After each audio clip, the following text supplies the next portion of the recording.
एक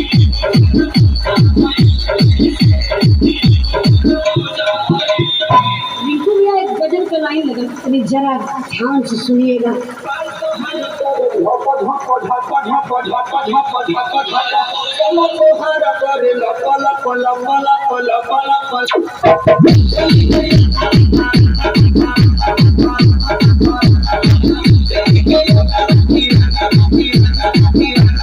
हरी करिएगा।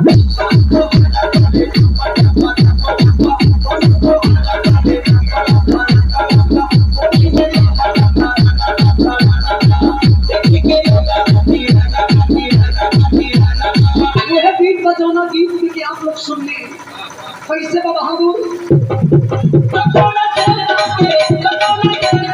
पूजा